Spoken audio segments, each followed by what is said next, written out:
Drage gledalke in gledalci, pozdravljeni v novi kroniki tedna. Turistično društvo Dovje Mojstrana obeležuje 110 let delovanja.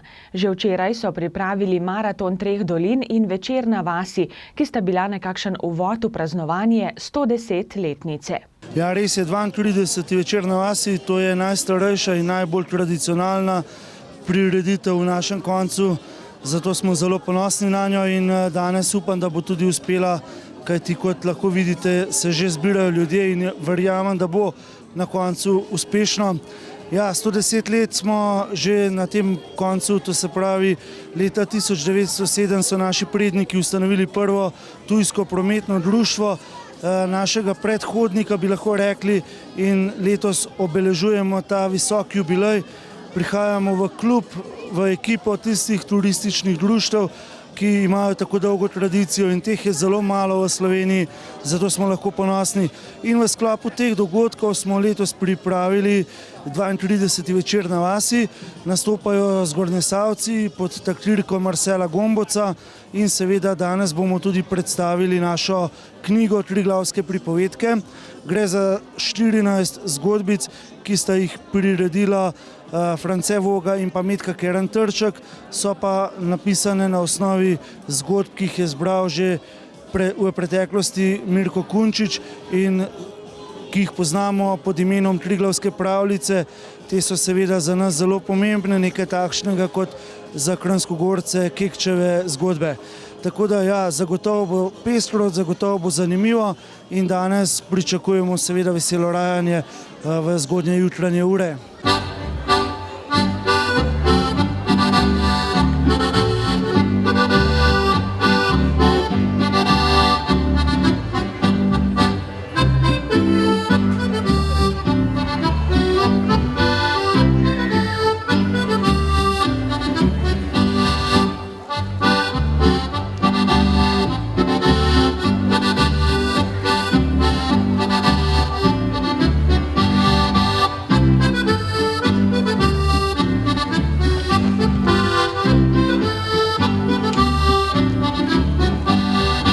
Začetke turizma v vaseh pod Triglavom lahko pripisujemo romarjem, ki so romali na Svete Višarije že več kot pred 600 leti. Morda bi o začetku turistične dejavnosti lahko govorili tudi o pojavu lovskega zakupništva v posameznih delih območja, kjer je danes Triglavski narodni park. Tudi ti začetki segajo v obdobje pred več kot 200 leti. Zagotovo pa je za začetek sodobnega turizma na mojstranskem koncu pomemben mejnik 14.12. leta 1870. Takrat je namreč skozi Zgornjesavsko dolino prihrumel vlak in pripeljal prve potnike. V Visokogorju so zgradili prve planinske koče in kmalu se je razvilo tudi gorsko vodništvo. V petek bo slavnostna seja ob 110-letnici društva, odprli pa bodo tudi informacijsko točko pri Topolinu. 70 tekačev in tekačic se je udeležilo letošnjega tradicionalnega teka na Vršič, Andrejčkovega teka, ki ga organizira turistično društvo Kranjska Gora. Danes nam je slabo vreme pregnalo kar nekaj tekačev, slaba vremenska napoved, pa kljub temu se jih je na štartu zbralo nekaj več kot 70. Upamo na ugoden razplet našega teka in pa seveda ne glede na slabo vreme tekačev dež niti toliko ne moti, bolj moti ostale obiskovalce in pa seveda navijače. Turistično društvo vztraja pri tej prireditvi, organiziramo jo tudi v spomin na našega Andreja Kolenca in verjamemo, da bomo tudi vse ostale prireditve v koledarskem poletju uspešno izpeljali. Naša naslednja prireditev je naslednjo soboto 8. družinski kolesarski dan 1. julija, potem pa Kranjskogorska desetka in pa Jurišna Vršič, tako da lepo povabljeni vsi tisti, ki se še odločate, natrenirajte, nekateri so kolesari, nekateri so tekači, tako da toplo povabljeni na naše poletne prireditve v imenu turističnega društva Kranjska Gora. 6, 5, 4, 3, 2, 1, gremo! V V svojih kategorijah so bili najboljši Tina Klinar, Jasmina Jelovšek, Klaudija Leroh, Marta Plahuta, Tine Hren, Gašper Bregar, Tomaž Dolar, Miran Cvet, Franci Teraš, Andrej Jesenko in Jože Legvart. Pri moških absolutno je Miran Cvet zmagal in za vzpon na vrh na prelaz potreboval 49 minut in 28 sekund. Pri ženskah pa je najhitrejša Jasmina Jelovšek dosegla čas ura 4 minute in 10 sekund.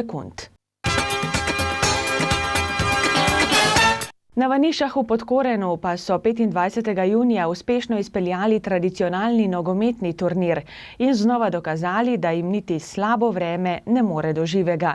Turnir je odprl direktor turizma Kranjska Gora Blaž Veber. Ja, točno tako. Tradicionalen turnir ob dnevu državnosti, ki že poteka na športnem parku Vaniša vsa leta.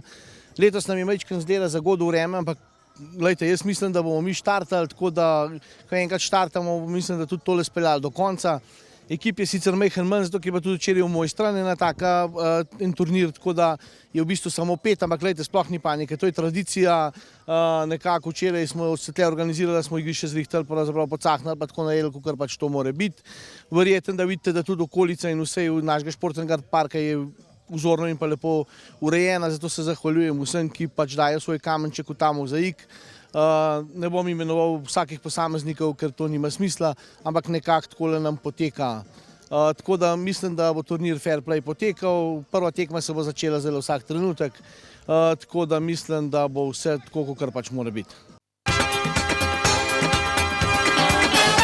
V Bohinju pa so se ta teden sestali na seji občinskega sveta. Sklepe seje povzema župan Franc Kramar. Ja, res je, to je bila zadnja seja, 22. redna seja. Najbolj pomembna točka dnevnega reda je bil rebalans proračuna. Dejstvo je, da je bilo treba neke stvari rebalansirati zaradi ali neizvedbe ali pa mogoče zaradi tega, ker v letošnjem letu niso realne. In na drugi strani so pa projekti, ki jih je pa treba speljati do konca.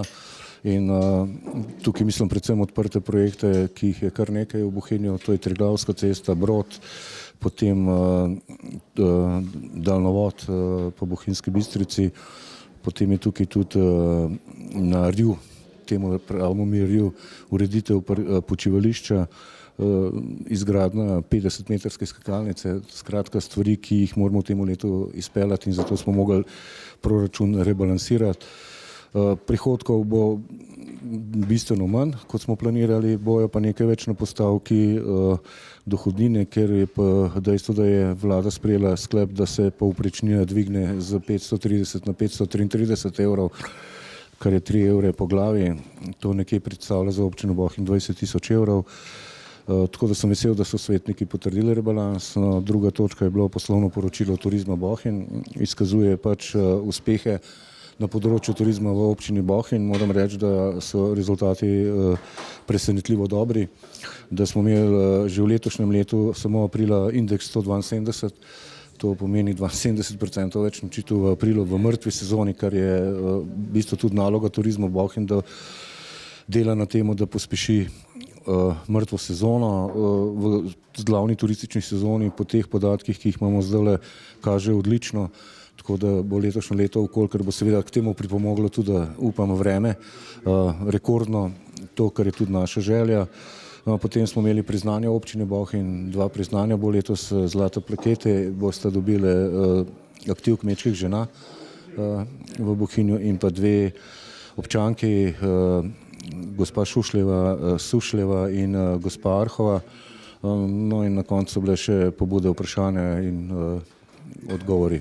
Naslednja seja bo septembra meseca, zdaj pa svetniki odhajajo na počitnice oziroma na dopust, tako da jim ob tej priliki tudi želim prijetno prebivanje njihovega prostega časa.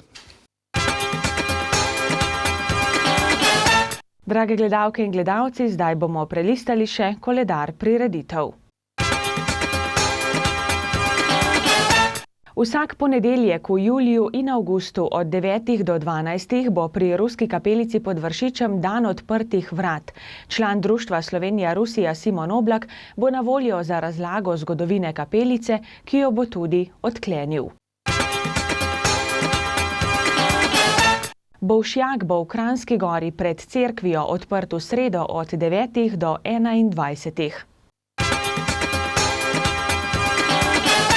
Koncert ansambla Zgornjesavci in nastop folklorne skupine bosta v četrtek ob 20:30 na trgu pred Kranjskogorsko cerkvijo. Koncert Jakoba Kobala z bendom pa bo v petek prav tako ob 20:30. Veselica pa domačem v Rutah bo v soboto od 16. naprej. Za zabavo bodo skrbeli gadi. Koncert zasedbe Take 3 bo v Ljudskem domu v Kranjski Gori v nedeljo ob 20. Najdite torej kaj zase in se imejte lepo. Želim vam prijetne dni, ki so pred nami in nasvidenje do prihodnjič.